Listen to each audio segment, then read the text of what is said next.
الله رب العالمين. الصلاة والسلام على أشرف الأنبياء والمرسلين سيدنا محمد وعلى آله وصحبه أجمعين. أما بعد.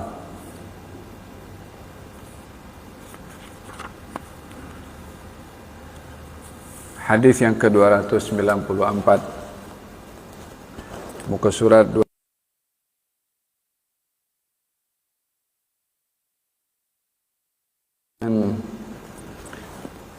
Al-Imam At-Tirmidzi dalam kitab Syama'il Muhammadiyah atau Mukhtasar Syama'il Al-Muhammadiyah. An Sa'ad bin Abi Waqqas radhiyallahu anhu berkata, "Inni la awwalu rajulin ahraqa daman fi sabilillahi azza wa jalla. Wa inni la awwalu rajulin rama bisahmin fi sabilillah. Laqad ra'aytuni aghzu fil isabati min ashabi Muhammadin sallallahu alaihi wa sallam ma na'kulu illa waraqa asy-syajari wal hublah hatta taqarrahat ashdaquna wa inna ahadana la yadha'u kama tadha'u asy-syatu wal ba'ir wa asbahat banu asadin yu'azzirunani fid din laqad khibtu wa khasirtu idzan wa dhalla amali." Sa'ad bin Abi Waqqas menceritakan, "Sesungguhnya saya adalah orang yang pertama menumpahkan darah, yakni memanah kaum musyrikin di jalan Allah. Sesungguhnya saya adalah orang pertama yang melemparkan anak panah pada jalan Allah. Saya dapat bayangkan bagaimana saya berjihad dalam pasukan sahabat-sahabat Nabi Muhammad sallallahu alaihi wasallam. Kami tidak makan kecuali daun kayu dan daun tumbuh-tumbuhan yang berduri hingga tepi mulut kami terluka. Salah seorang di antara kami terjatuh seperti kambing dan onta yang lumpuh karena kelaparan. Namun Bani Asad mencela agama saya karena dakwaannya salat saya kurang baik. Sesungguhnya saya merasa rugi dan menyesal karena amalan saya sia-sia jika dakwahan mereka benar." Hadirin hadirat yang dirahmati oleh Allah, Sa'ad bin Abi Waqqas adalah salah seorang sahabat Nabi sallallahu alaihi wasallam yang pada awal Islamnya beliau termasuk dalam golongan fuqara dan masakin, golongan fakir miskin.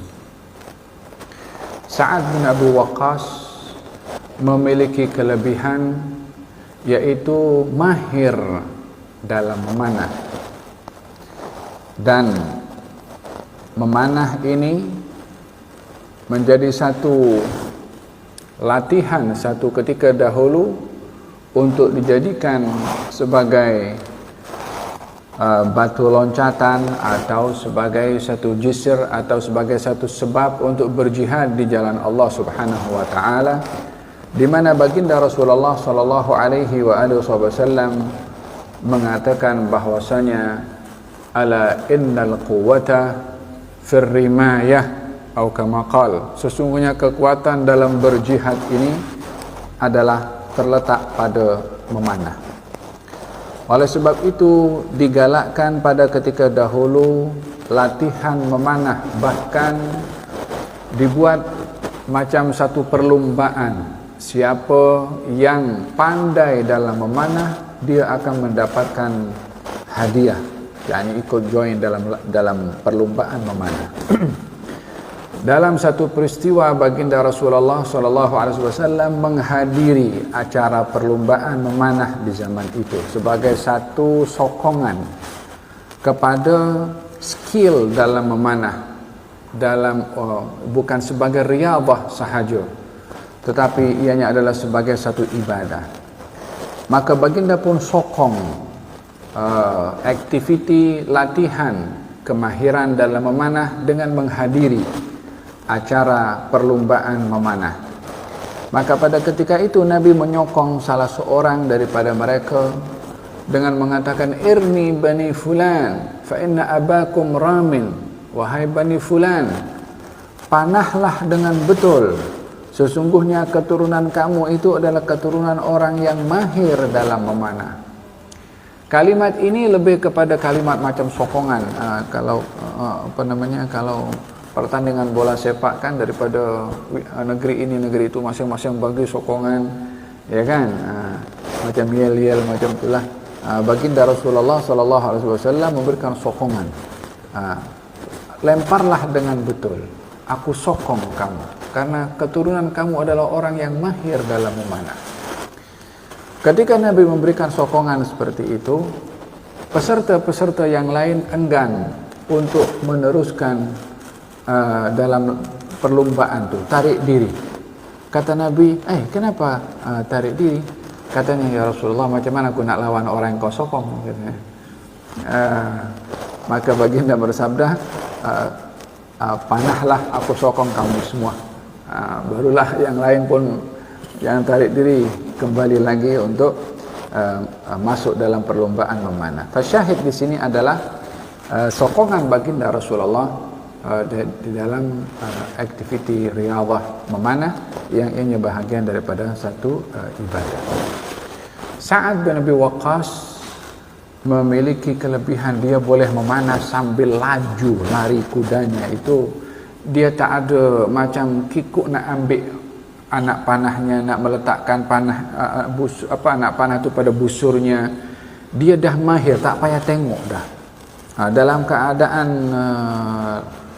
laju kuda yang ditungganginya, dia mudah untuk mengambil anak panah dan meletakkan anak panah pada busurnya dan melemparkan panah itu kepada musuh. Di dalam Al-Quranul Karim Allah Subhanahu wa taala berfirman, wa a'iddu lahum mastata'tum min quwwah. Wa a'iddu lahum mastata'tum. Persiapkanlah wahai kaum muslimin daripada kekuatan-kekuatan untuk melawan musuh. Nabi bersabda, kekuatan yang ada di sini dimaksudkan adalah memanah. Jadi adakah memanah sekarang ini adalah menjadi satu ibadah atau bukan? Yang membezakan adalah nawaitu. Apa nawaitu ketika orang join dalam memanah? Kalau untuk mendapatkan hadiah daripada memenangi memanah, ya innamal a'malu binniyat. Tapi kalau dia memanah disebabkan oleh kerana perintah Nabi, yang Nabi mengatakan, alimu awladakum, ajarkan anak-anak kamu ar-rimayata was-sibahata wa rukubul khail. Ajarkan anak-anak kamu memanah, menunggangi kuda dan juga berenang. Bila motifnya itu adalah ingin mengikuti apa yang Nabi suruh, maka perbuatan itu menjadi satu ibadah. Sa'ad bin Abi Waqqas adalah salah seorang yang mahir dalam memanah, dan itu kelebihan yang ada kepada beliau. Dan beliau termasuk daripada golongan fakir miskin pada awalnya, tetapi kemudian beliau menjadi seorang yang jutawan, menjadi orang yang kaya raya. Pada saat beliau sakit, beliau diziarahi oleh Rasulullah. Kemudian katanya, ya Rasulullah, saya melihat sakit saya ini sampai kepada penghujungnya. Ini saya khawatir saya ini akan mati. Maka saya tak ada sesiapa ahli waris kecuali seorang anak perempuan sahaja.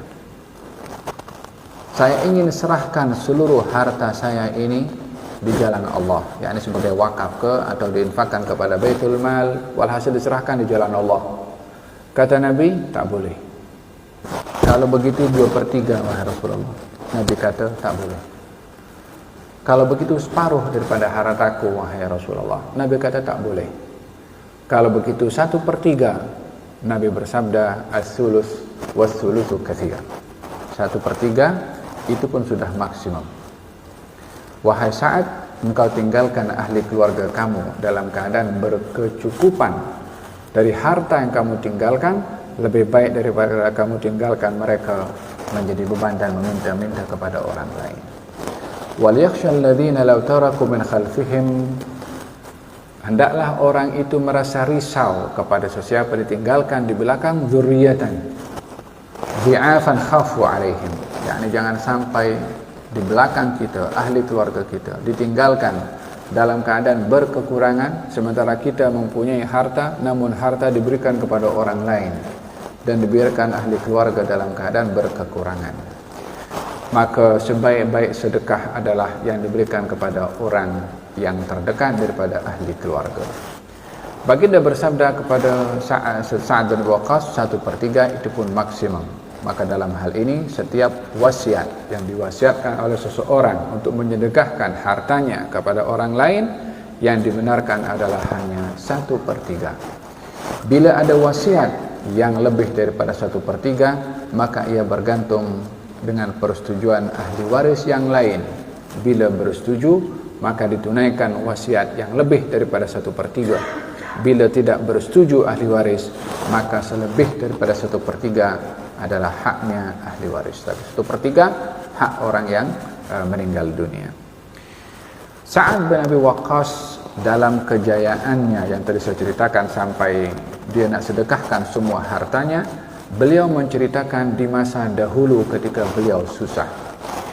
Hadis ini ada asbabul wurud, ada sebab ada sebab kejadian yang berlaku. Kejadiannya adalah ada seorang daripada Iraq mengadu kepada Sayyidina Umar bin Khattab, mengatakan Sa'ad bin Abi Waqqas ini tak betul, dia tak jujur, dia begini, dia begitu.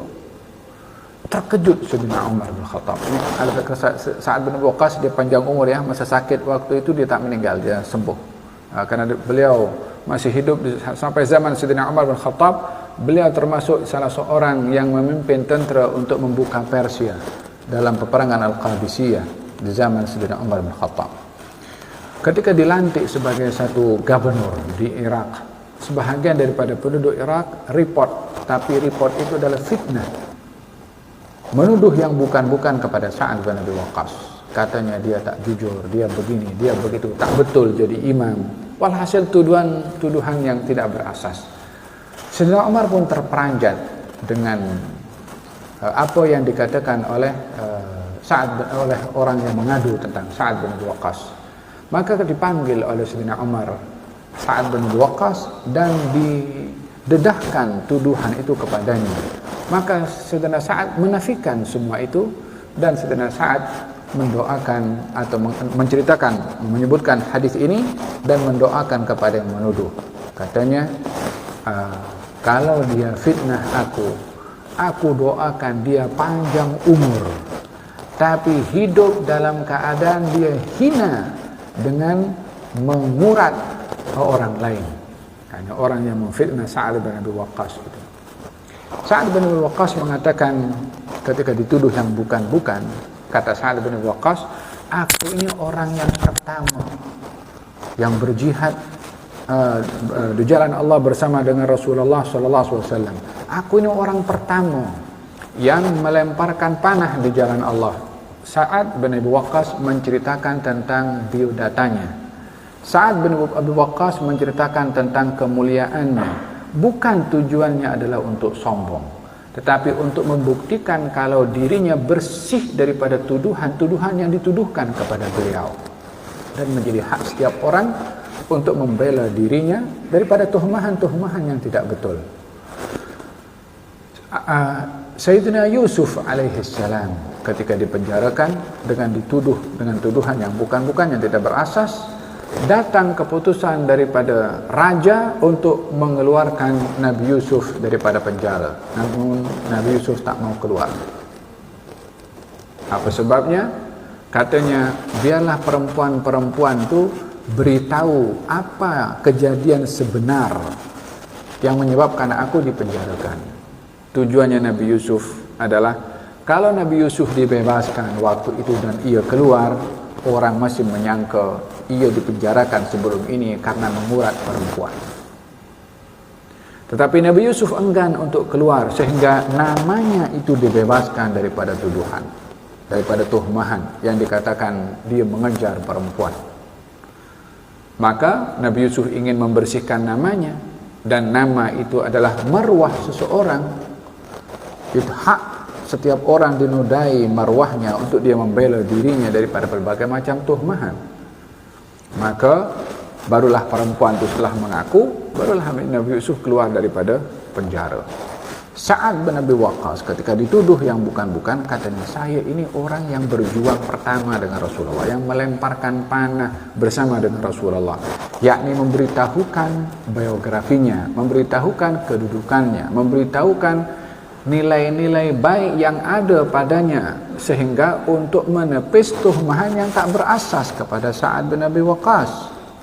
Ia berbeza kalau orang menyebut tentang dirinya dengan kemuliaan, tujuannya adalah untuk bangga, ria, barulah di situ adalah satu kekeliruan atau sifat sombong.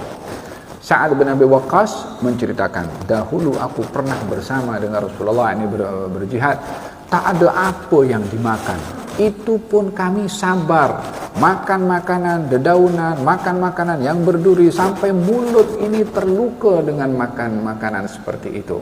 Kata Sa'ad bin Abi Waqqas mengatakan kepada yang menuduh dan juga kepada mereka yang mendengar tuduhan-tuduhan yang disabitkan kepada Sa'ad bin Abi Waqqas. Lalu kemudian kata Sa'ad bin Abi Waqqas mengatakan, kemudian ada orang yang tuduh aku bukan-bukan, seperti mana tuduhan sebentar tadi oleh orang daripada Irak tadi. Lalu kemudian Sa'ad bin Abi Waqqas mendoakan, kalau tuduhan itu tak betul, semoga Allah menguji, menduga, menghukum kepada kamu dengan panjang umur, namun dalam keadaan hina mengurat anak perempuan orang lain. Fa'ilan, orang itu panjang umur sampai dikatakan ini bulu al-hajib ini bulu keningnya itu jatuh ke bawah, yang menunjukkan dah tua. Sampai bulu kening itu jatuh mengenai kepada matanya. Dalam keadaan itu tak tak nampak mana-mana perempuan kecuali dia ganggu, dia kacau. Dalam keadaan dah tua macam tu, masih mengurat orang lain.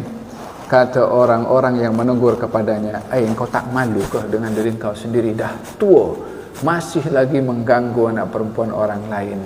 Katanya, apa nak buat, dah kena tulang dengan doanya Sa'ad bin Abi Waqqas. Dia pun mengaku akhirnya.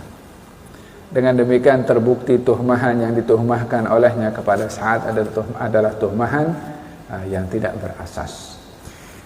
Hadis ini diletakkan oleh Imam Tirmidzi dalam kisah kehidupan Rasulullah SAW. Saat ketika menceritakan dengan demikian dan makan makanan sedemikian, bukan beliau seorang, tapi termasuk dengan sahabat-sahabat Nabi yang lain, juga termasuk dengan baginda Rasulullah SAW.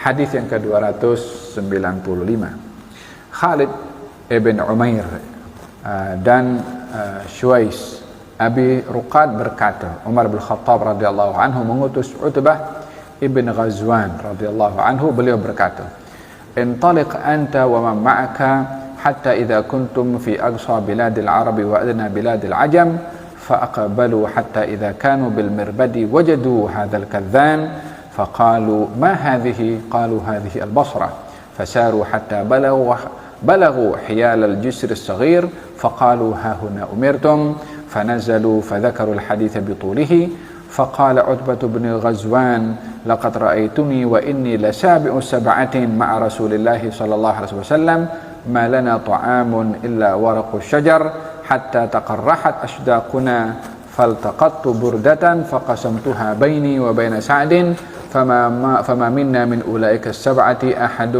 إلا وهو أمير مصر من الأمصار وستجربون الأمراء بعدنا.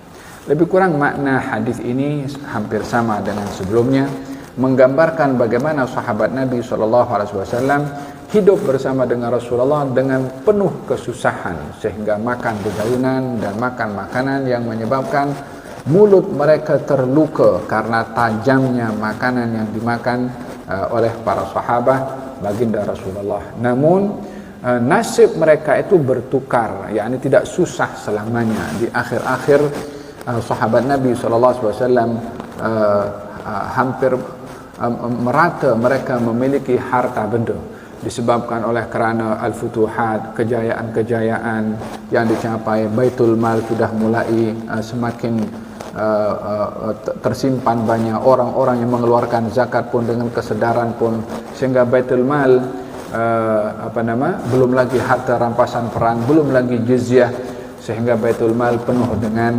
harta untuk diagihkan kepada kaum fakir miskin. Di sini pernah berlaku satu ketika datang daripada Bahrain al-jizyah. Al-jizyah ni macam peruntukan yang ditetapkan untuk Baitul Mal untuk diagihkan kepada fakir miskin atau untuk menjaga kota Madinah sebagai negeri yang ditadbir oleh Rasulullah. Harta benda itu datang di waktu malam, dan cukup banyak harta benda yang dibawa oleh salah seorang sahabat Nabi untuk diserahkan ke Baitul Mal. Keesokan harinya waktu subuh didapati masjid Nabi penuh lebih daripada biasanya. Maka Nabi pun faham kenapa kali ini lebih daripada biasanya. Maka Nabi sambil menoleh ke belakang dan mengatakan sambil tersenyum dan mengatakan, aku melihat kamu ini ramai saat ini karena kamu mendengar semalam adanya harta yang datang daripada Bahrain, kata Nabi. Mereka sahabat pun diam sebagai tanda mengiyakan, yakni ingin mendapatkan agihan daripada Nabi, karena mereka ramai daripada mereka ketika itu yang masih susah. Kata baginda Rasulullah mengatakan, wallahi mal faqra akhsha alaikum. Gal demi Allah, aku tak risaukan kamu itu berhadapan dengan kemiskinan, tetapi yang aku risaukan adalah bila dibentangkan kepada kamu keduniaan. Seperti mana keduniaan ini pernah dibentangkan kepada umat sebelum kamu. Kamu akan bersaing untuk keduniaan ini seperti mana umat sebelum kamu pun sudah pun bersaing, sehingga keduniaan yang mereka saling bersaing akan membinasakan kamu seperti mana sudah membinasakan mereka. Yang dirisaukan antara miskin dan kaya adalah yang dirisaukan oleh Nabi adalah kekayaan. Oleh sebab itu ulama memberikan penerangan dan penjelasan manakah yang lebih berat dugaan dihadapi oleh seseorang, diduga dengan miskin atau diduga dengan harta. Mana yang lebih baik di sisi Allah? Orang miskin yang bersabar ataupun orang kaya yang bersyukur? Ulama memberikan penerangan bahwasanya orang kaya yang bersyukur lebih baik daripada orang miskin yang bersabar. Apa sebabnya? Karena dugaan nikmat lebih berat berbandingkan dengan dugaan musibah. Orang bila diduga dengan musibah mudah kembali kepada Allah, tapi orang kalau diduga dengan nikmat dia lupa. Alhaakumut takatsur, melalaikan kamu at-takatsur, banyaknya harta. Sampai bila mereka lalai dengan harta? Hatta zurtumul maqabir, sampai masuk liang kubur baru mereka akan sedar. Walihada kata baginda Rasulullah SAW ketika ditanya, ya Rasulullah, sedekah apa yang paling baik? Kata baginda Rasulullah, sedekah yang paling baik adalah bersedekah ketika kamu berada dalam keadaan sehat dan kamu suka kepada harta. Sedekah yang paling baik adalah sedekah yang kamu takut runtuh kekayaan kamu, yang risau takut jatuh miskin. Dan kekayaan yang paling baik adalah sedekah yang paling baik adalah sedekah yang kamu berikan ketika kamu dalam keadaan sehat, dan tidak menjadi seperti orang yang ketika ajalnya sudah tiba baru dia pikir hartanya banyak, lepas tu beritahu untuk fulan sekian, untuk fulan sekian, untuk fulan sekian, pada saat nazak dia nak agihkan hartanya. Kata Nabi, yang terbaik harta ketika diagihkan sementara kamu dalam keadaan sehat, bukan tunggu nazak untuk bagikan harta. Wala ghaniyun syakir, seorang kaya yang bersyukur lebih baik daripada seorang miskin yang bersabar, disebabkan oleh kerana cabaran kekayaan lebih berat berbandingkan cabaran kemiskinan.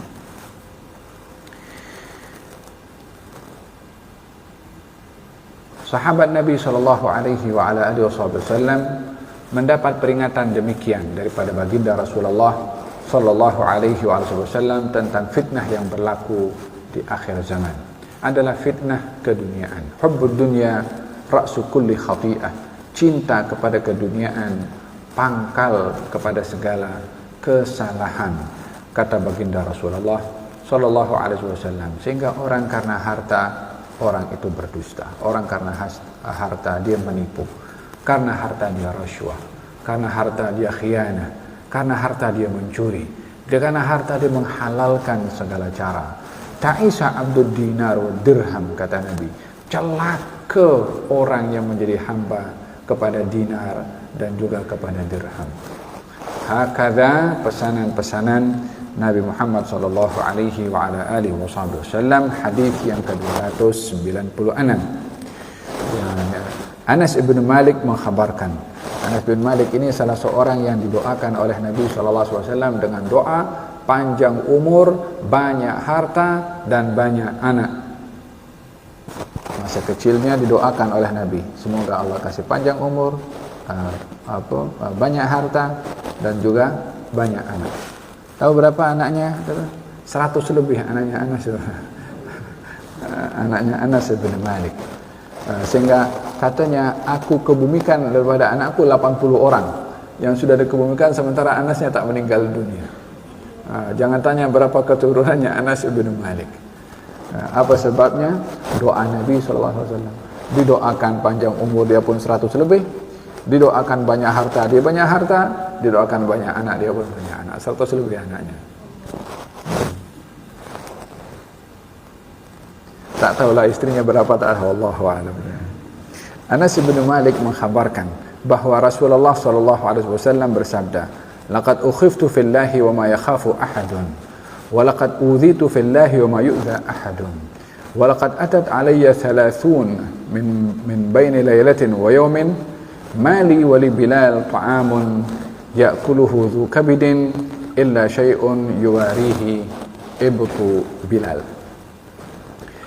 Baginda bersabda, saya ditakutkan pada jalan Allah dan tiada seorang pun yang diberikan perasaan takut seperti saya.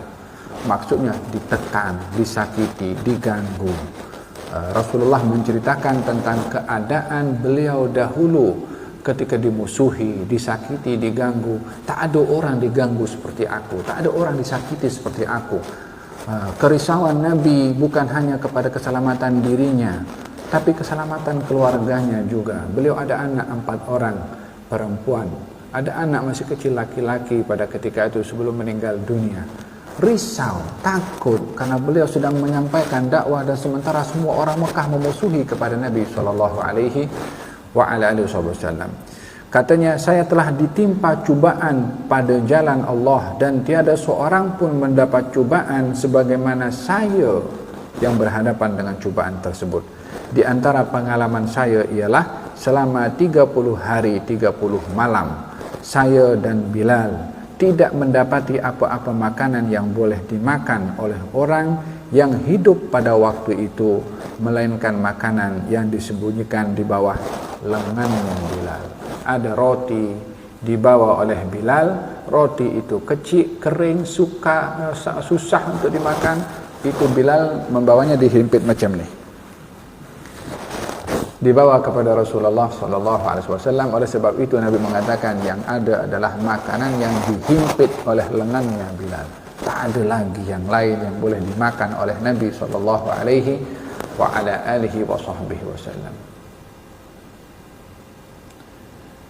Tak bolehkah Nabi masa itu minta kepada Allah Subhanahu wa taala turun makanan al-manna was-salwa macam turun kepada Nabi Isa alaihissalam, wala turun kepada Nabi Musa? Ya kan, umat Nabi Isa alaihissalam datang kepada Nabi Isa mengatakan, wahai Isa, minta kepada Tuhanmu supaya diturunkan makanan daripada langit, yakni menginginkan dapat apa yang didapat oleh umatnya Nabi Musa ketika diturunkan al-manna was-salwa oleh Allah Subhanahu wa taala.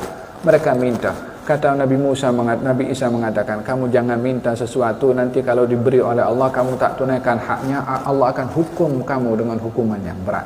Katanya kami nak rasa juga lah nikmatnya Allah, kami akan pegang agama Allah dan konon macam itulah. Akhirnya Nabi Isa pun berdoa kepada Allah Subhanahu wa taala, anzil alaina ma'idatan minas sama'i takunu lana 'idan li awwalina wa akhirina wa ayatan minka. Wahai Tuhan kami, kata Nabi Isa, turunkan makanan daripada langit untuk menjadi hari raya, hari besar bagi kami, dan juga untuk generasi setelah kami, dan sebagai tanda kebesaran Engkau. Maka diturunkan makanan daripada langit, jahis, ready untuk dimakan oleh Nabi Isa dan juga oleh umat Nabi Isa. Tak bolehkah baginda Rasulullah SAW meminta demikian kepada Allah Subhanahu Wa Taala, atau seperti mana diberikan kepada Nabi Musa? Bukan tidak boleh. Apa yang tak mungkin dilakukan oleh Nabi SAW? Air keluar daripada jari jemarinya. Mana ada Nabi yang mengeluarkan air daripada jari-jarinya? Nabi Musa ketika menginginkan air, Allah suruh pukul itu batu untuk keluar air. Karena daripada batu mungkin ada air keluar. Tapi daripada tangan macam mana boleh memanjutkan air? Apa yang ada dalam tubuh badan ini boleh memanjutkan air? Itu berlaku kepada baginda Rasulullah sallallahu alaihi wa ala alihi wasallam. Baginda ingin mendidik arti ridha kepada segala ketentuan yang Allah tentukan, yang Allah Maha tahu akan keadaan dan keperluan hambanya. Oleh sebab itu, bagi mereka golongan orang-orang yang high level dalam iman, ingin meminta kepada Allah rezeki itu malu. Mereka ingin kalau minta kepada Allah rezeki, malu mereka nak minta. Apa sebabnya malu meminta kepada Allah minta rezeki? Mereka punya keimanan itu mengatakan, takkan Allah tak tahu keadaan aku sekarang ini lapar sehingga kita perlu minta kepada Allah makanan untuk dihidangkan makanan. Allah tak tahu ke apa kita punya perlu? Jadi mereka punya sikap sekala kepada apa yang Allah tentukan kepada mereka, keadaan apapun, mereka hanya mengatakan sami'na wa ta'na, kami terima. Diduga, dia berhadapan dengan gangguan, semua dididik oleh Nabi, kita terima, kita ridha. Bukankah itu juga yang dikatakan oleh Nabi ketika diduga dilempar oleh orang-orang Taif? Nabi mengatakan, ya Allah, selagi engkau tidak murka pada aku tak peduli mereka lempar aku. Demikian kata Nabi, mengungkapkan ridha ke atas apa yang dihadapi oleh beliau.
مقام اللهم نسألك العفو والعافية وعافية الدائمة صلى الله عليه وسلم محمد وعلى آله وسلم الحمد لله رب العالمين.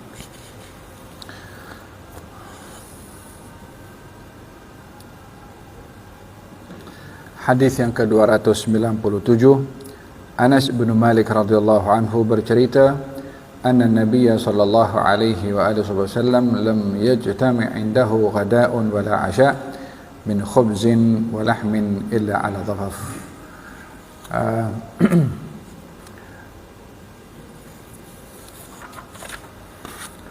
Sesungguhnya Nabi SAW tidak pernah terkumpul padanya roti dan daging pada waktu makan pagi dan makan malam, kecuali apabila makan bersama para tetamu. Kesederhanaan dalam hidup Rasulullah SAW. Saya katakan tadi, Nabi ingin mendidik kepada para sahabat untuk ridha pada setiap ketentuan yang ditentukan oleh Allah Subhanahu wa taala dan menunggu waktu yang paling baik untuk diturunkan bantuan oleh Allah. Beliau pernah berbaring di bawah Ka'bah, lalu kemudian didatangi oleh seorang sahabat. Katanya, ya Rasulullah, ala tad'ullaha alaihim. Kalau wahai Rasulullah, kenapa kamu tidak mendoakan kepada orang-orang yang menyakiti kamu, memusuhi kamu, melukai kamu, menekan kepada kamu? Bukankah engkau boleh berdoa kepada Allah untuk binasakan mereka ini? Maka Nabi bangkit daripada pembaringannya dengan nada tegas, menegur kepada sahabat tadi dan mengatakan, umat sebelum kamu itu diletakkan geraji di atas kepalanya dan dibelah menjadi dua. Mereka tidak berganjak daripada iman mereka kepada Allah. Artinya mereka walaupun berhadapan dengan dugaan seperti itu, sabar, ridha. Akan tetapi kamu tergesa-gesa, sikit-sikit dah merajuk, sikit-sikit sudah tak tahan, sikit-sikit sudah macam manja sangat. Dididik oleh Nabi SAW supaya umat ini menjadi umat yang ridha. Man lam yardha ala qada'i wa lam yasbir ala bala'i falyattakhidh rabban siwaya. Siapa orang yang tak mahu ridha dengan ketentuan qada dan qadar aku, siapa orang yang tak mahu sabar ke atas dugaan yang aku beri, hendaklah dia cari Tuhan selain daripada aku. Kata Allah Subhanahu wa taala, maksudnya adalah jadilah hamba yang ridha ke atas segala ketentuan daripada Allah Subhanahu wa taala. Baginda Rasulullah walaupun berhadapan dengan keadaan sedemikian, walaupun mampu meminta kepada Allah makanan boleh turun daripada langit atau ditumbuhkan daripada bumi, tetapi baginda Rasulullah lebih menyikapi segala-galanya dengan ridha dan pasrah kepada Allah Subhanahu wa ta'ala. Beliau dalam kehidupannya tidak pernah makan sedap satu hari dua kali. Katanya tidak pernah mengumpulkan roti dengan daging pada pagi dan makan malam. Salah satu, kalau malam pagi tak ada, kalau pagi makan daging dengan roti, malam pun tak ada. Demikian kehidupan yang sederhana pada Rasulullah. Naufal ibn Iyas al-Huzali radhiyallahu anhu berkata, kana Abdurrahman bin Auf lana jalisan wa kana ni'mal jalis wa annahu inqalaba bina dhata yawmin hatta idha dakhalna baytahu dakhala faghtasala thumma kharaja wa utina bi sahfatin fiha khubzun wa lahm falamma wudi'at baka Abdurrahman faqultu ya Aba Abdurrahman ma yubkika faqala halaka Rasulullah sallallahu alaihi wasallam wa lam yashba' huwa wa ahlu baitihi min khubz asy-sya'ir fala arana ukhirna lima huwa khairul lana. Diceritakan tentang Naufal bersama dengan Abdurrahman bin Auf. Abdurrahman bin Auf adalah salah seorang sahabat Nabi yang mahir dalam berbisnis. Beliau sukses dalam berbisnis. Satu hari Siti Aisyah melihat Abdurrahman bin Auf datang membawa satu kafilah semua miliknya. Kata Siti Aisyah mengatakan, semoga Allah merahmati Abdurrahman bin Auf. Dia adalah orang terakhir masuk syurga. Oh, kenapa masuk terakhir syurga? Masuk terakhir masuk syurga. Yang dimaksudkan adalah hisab, pertanggungjawaban setiap orang dengan Allah. Itu yang panjang adalah mengenai harta.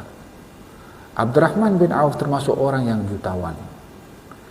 Panjangnya proses hisab atau panjangnya proses hisab Abdurrahman bin Auf yang melambatkan beliau untuk memasuki surga.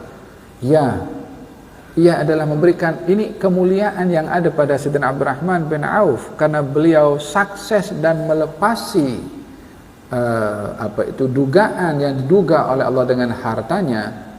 Tapi perjalanan hisab itu kena berlalu kan.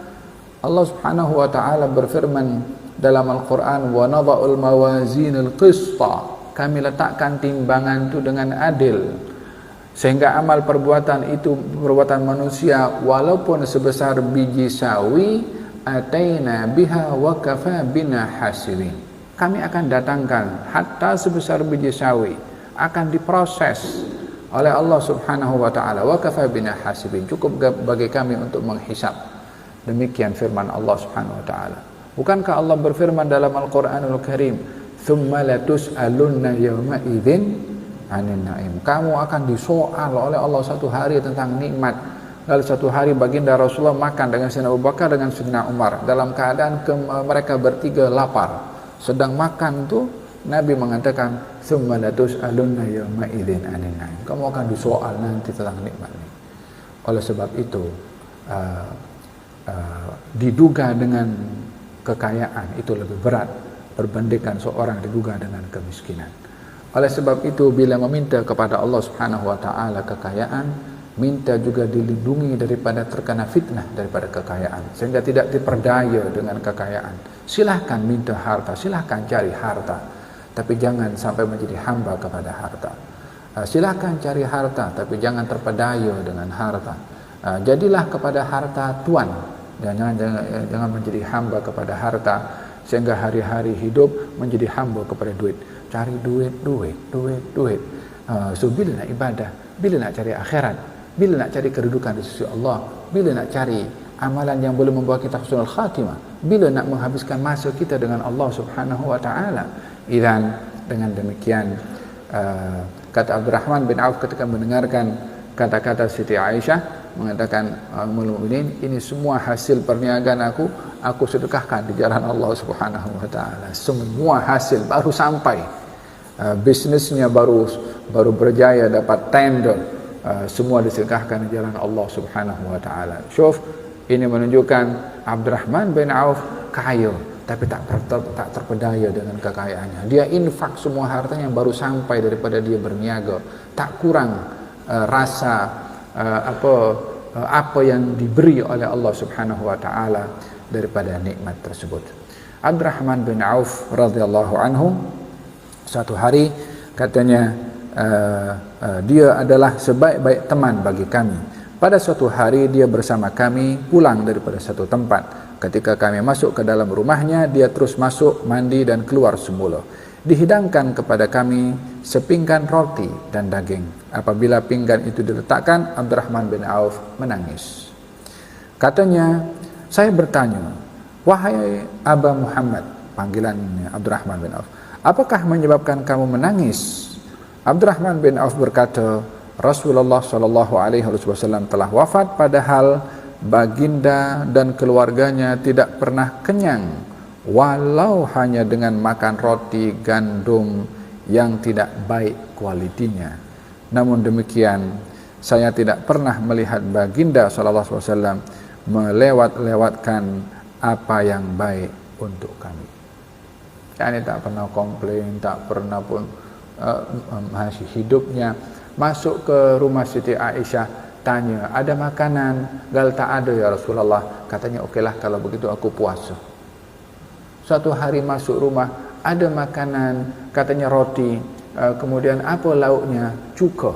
Kata Nabi, rumah kalau masih ada cuka, rumah itu tidak miskin. Kata Nabi SAW, makan roti dengan cuka.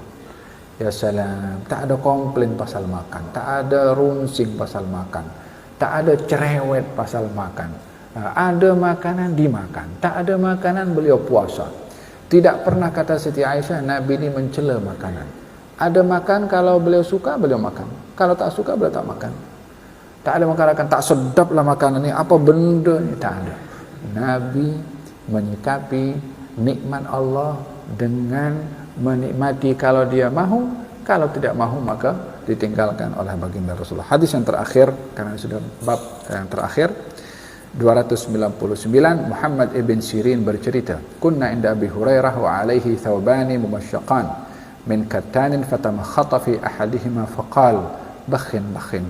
Yatamakhatu Abu Hurairah fil kattani laqad ra'aituni wa inni la akhirru fima baina minbari Rasulillah sallallahu alaihi wasallam wa hujrati Aisyah radhiyallahu anha maghshiyan alayya fayaji'ul ja'i fayadha'u rijlahu ala unuqi yura an-nabi jununan wa ma bi junun wa ma huwa illa al-ju'.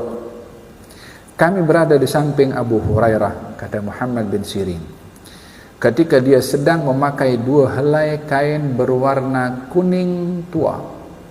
Abu Hurairah radhiyallahu anhu mengesat hidungnya dengan salah satu kain tersebut, lalu berkata dengan kehairanan terhadap dirinya, bakh, yakni ucapan ta'ajub, wahai Abu Hurairah, kamu mengesat hidungmu dengan kain yang baik ini. Sesungguhnya suatu ketika dahulu saya pernah tersungkur di antara mimbar Rasulullah dan bilik Siti Aisyah karena pengsan. Tiba-tiba datang seorang lelaki lantas memijak leher saya. Dia mengira saya gila. Sebenarnya saya tidak gila, tetapi karena saya sangat lapar. Masa itu si Abu Hurairah pakai pakaian agak cantik sedikit. Kemudian kain yang dipakai itu digunakan untuk mengusap hidungnya. Tengok indahnya kain yang dipakai. Kemudian waktu diusap hidungnya karena ada sesuatu, lalu dia teringat, ya Allah, dahulu kita punya susah ini, kata Abu Hurairah, saya ini macam pengsan dan macam terkejang-kejang macam tu. Orang menyangka saya ini gila atau macam orang kena rasuk, sehingga orang datang pijak saya punya leher. Sudahlah dia lapar pula kena pijak dengan kaki orang. Innalillahi wa inna ilaihi raji'un. Katanya orang menyangka saya ini kena rasuk atau saya ini dianggap gila, padahal bukan itu sebenarnya. Tak tahan lapar tu sampai terkejang-kejang atau sampai pengsan. Demikian keadaan sahabat Nabi Muhammad satu ketika dahulu ketika bersama dengan Nabi, dan bagaimana keadaan mereka setelah wafatnya Nabi, dengan hidup berkemampuan, hidup dengan nikmat. Balasan diberikan oleh Allah kepada mereka di dunia sebelum di akhirat. Yang terakhir, Malik ibn Dinar berkata, ma syabi'a Rasulullah sallallahu alaihi wasallam min khubzin qattu wala lahmin illa ala dhafaf. Rasulullah tidak pernah kenyang makan roti dan juga daging kecuali ketika makan bersama tetamu. Hadirin dan hadirat yang dirahmati oleh Allah, hadis-hadis ini menggambarkan kepada kita betapa banyak nikmat yang diberikan oleh Allah, dan pertanggungjawaban hendaklah disikapi oleh kita yang diberi nikmat dengan syukur kepada Allah, dan jangan merungut kepada Allah, jangan merasa tidak cukup dengan apa yang diberi oleh Allah Subhanahu wa taala, karena orang sebelum kita lebih baik daripada kita, lebih mulia daripada kita, hidup lebih susah dan lebih mencabar. Mereka pun tidak merungut. Dengan demikian mereka diangkat darjatnya oleh Allah Subhanahu wa taala. Moga-moga Allah Subhanahu wa taala anugerahkan kepada kita ilmu bermanfaat, penghayatan akan sirah Nabi, sirah para sahabat Nabi, dan dianugerahkan oleh Allah Subhanahu wa taala meneladani baginda Rasulullah dan para sahabatnya, sehingga kehidupan ini berkesinambungan dengan kehidupan Nabi Muhammad sallallahu alaihi wasallam. Semoga Allah berkati kita di penghujung bulan Rajab ini, disampaikan ke bulan Sya'ban dan juga disampaikan ke bulan Ramadan, dan dianugerahkan oleh Allah sehat wal afiah dan beribadah kepada Allah dengan sempurna. Amin amin amin. Wa sallallahu ala sayyidina Muhammadin wa ala alihi wasallam. Alhamdulillahirabbil alamin.